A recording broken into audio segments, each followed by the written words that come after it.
எங்கெல்லாம் முடக்கப்படுறோமோ அங்கெல்லாம் ரேமா, அங்கெல்லாம் வார்த்தை. கேரி தாற்றண்டையில் இருக்கும்போது வார்த்தை உண்டானது. அவன் சாரிபாத்துக்கு போனான். சாரிபாத்தில் இருக்கும்போது வார்த்தை உண்டானது. அவன் பட்டணத்துக்குள்ளே போகிறான். சூறை செடிக்கு கீழே முடங்கி படுத்த போது வார்த்தை உண்டானது.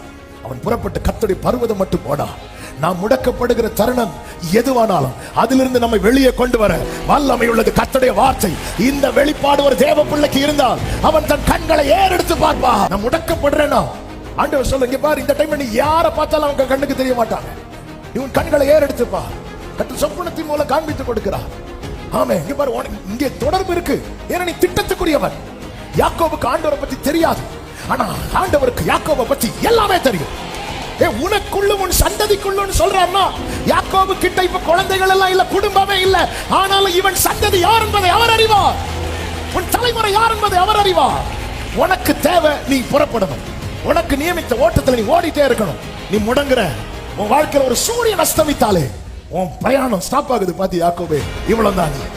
உன் வாழ்க்கையில இயற்கையா அஸ்தமிக்கக்கூடிய சூரியன் அஸ்தமித்தாலே உன் பிரயாணம் முடங்குது. பாரு, இவ்வளவுதான். நீ புரிந்து கொள். எங்கெங்கெல்லாம் நீ முடக்கப்படுகிறாய் அந்த இடத்துல இருந்தெல்லாம் உன்னை வெளியே கொண்டு வருவதற்கான வார்த்தை என்னிடத்தில் இருக்கிறது. வார்த்தை என்னிடத்தில் இருக்கிறது. நல்ல கைகளை சட்டி தேவனுக்கு மகிமையை செலுத்துங்க பார்க்கலாம்.